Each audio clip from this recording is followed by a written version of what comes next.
going to do this on Scarface. This is a reaction video for Scarface. Came out in 1983, starring Al Pacino and Michelle Pfeiffer. So this is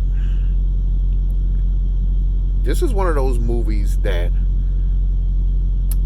takes a place in the top 100 movies of all time. I have to say, like, it's beyond cult. It's beyond genre classic. It's literally top 100 best movies of all time. So it follows a Cuban. He considers himself, Al Pacino is the main character. He considers himself a political refugee. It follows him through his rise and fall in basically in crime. It's a gangster movie in crime, but the biggest thing going at the time is cocaine. I guess, but his first, oh God, I can't believe I'm describing it like this.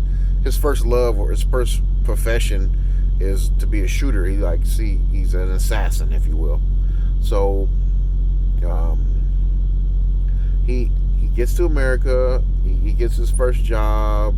Well, he gets a chance to get out of the situation he's in by killing somebody. He takes care of that. One thing I want to mention about that scene is it seemed like it was cut right out of a West Side Story or something. Like, they're all in a circle, like snapping their fingers, singing and dancing, ready to stab this guy. And of course, I just thought it was cheesy. That's all I have to say about that. So get past that scene, continues on. He gets a chance to get to some real money.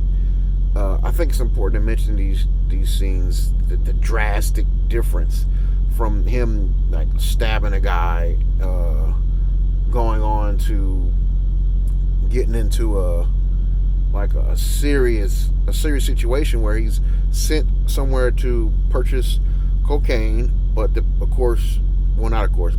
people he's sent to purchase it from just want his money. So they tie his friend up and they take a chainsaw to his head, and somehow he gets out of it. There's another thing I want to mention about this scene is I like how it wasn't like somebody didn't come in doing all these special martial arts moves, disarming people and taking control of the room. It was more realistic. I mean, they were struggling for that gun. You know, he's got his weapon down, he's pushing him towards the wall, the guy's pushing him back, they're going back and forth, and he gets the upper hand, takes the weapon, and puts 2 bullets in him. And, you know, scene continues on like that. I think his one friend dies, and I think he gets injured in a scuffle. So realistic, I feel like. I mean, they fighting for their life. Now it continues. He gets a chance to meet the top of the food chain in his specific organization he's attached to. And he makes an impression. He's very, very ballsy. But he falls in love with the boss's wife, which I'm like, oh, that's his first mistake. I feel like first mistake. So he got that. That's his first mistake. I had to unplug that phone. That's his first mistake. I feel like he falls in love with the guy's wife, which is Michelle Pfeiffer, who is quite an attractive woman, even for a woman with a slender shape as her. Of course, you can tell I have some melanin missing, but not enough to where I'm not attracted to a curvaceous body, you know. So yeah, he falls for her. Things continue. They kind of skip out. They skip a little bit, and then you find out that he has a mother and a father. I mean, a mother and a daughter. No, I'm sorry. He has a mother and a sister who'd already been living in the U.S. And like I said, coke was everywhere. Did I say that or didn't I? Coke was everywhere during this time period in the world. And you know, things go on even further after that, and he runs into a sister at a nightclub, which he frequents, and she's dancing with a guy. This is probably one of the first uses of the zoom that they take advantage of, and they come real close into his face, and you see he's blacked out at this moment. You know, he just wants to go get his sister out of that situation, or the situation she thinks she's in. But I mean, it was pretty corny. You know, she's getting felt up, and she's in the room with the guy, in the bathroom with the guy of all places, doing coke and carrying on and whatnot. That's where the relationship starts with his second command. Now, I'll get to that in a second. So the story continues from there. Then things start happening. So Tony basically he goes down to broker a deal with a major supplier, but he winds up basically cutting himself in for his own deal.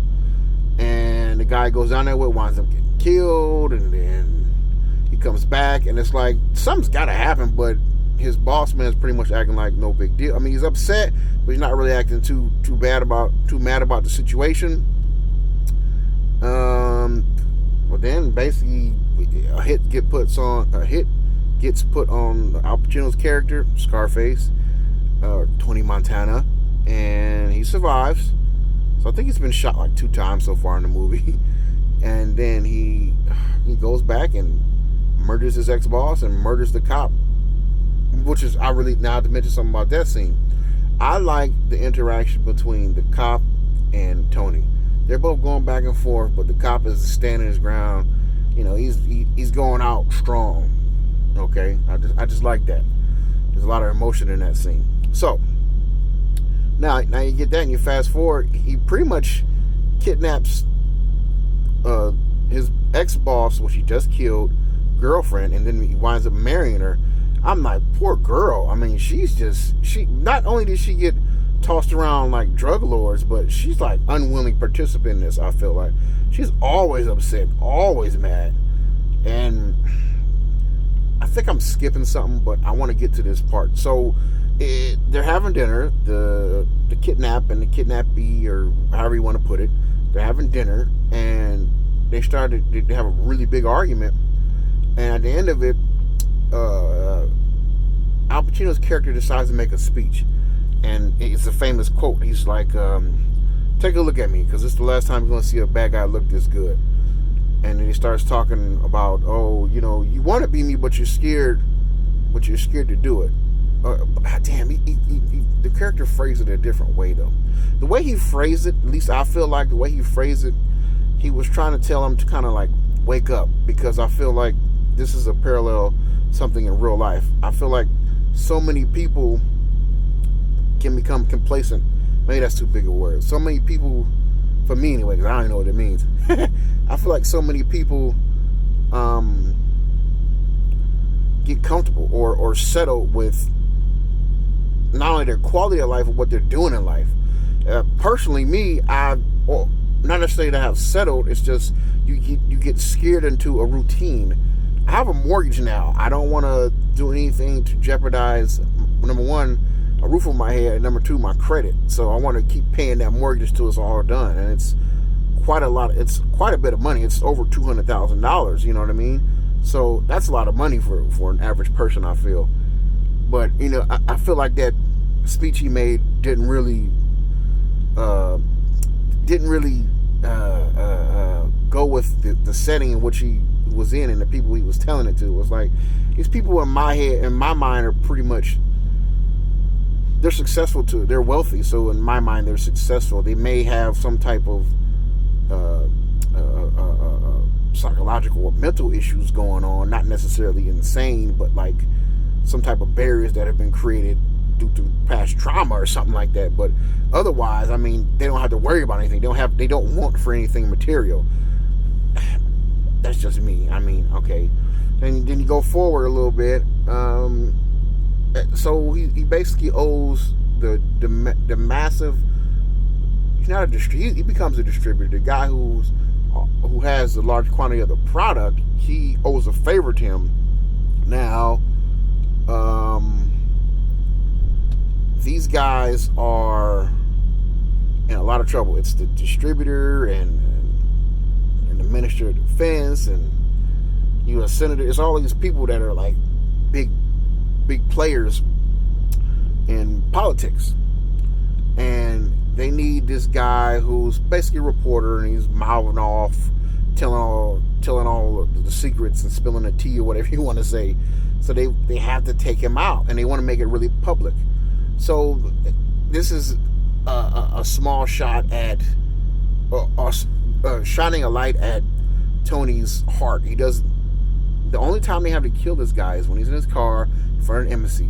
But while he's in the car, he has his wife and kids. Tony doesn't want to do that, so he winds up killing the guy that's supposed to kill him, and that basically is the beginning of the end. Also, before I forget, I want to talk about, there's a scene when Tony first meets the big supplier. Now, you could just come in, anybody could come in there, holding their genitals and saying this and saying that and being loud. But as he's talking, if you can listen through that horrible accent, you can hear that he knows what he's talking about, because he's talking about this ship and this helicopter and this plane and this protocol and this procedure and this and that. Talking about all these pitfalls that he has to go through in the process of collecting the product and then distributing it.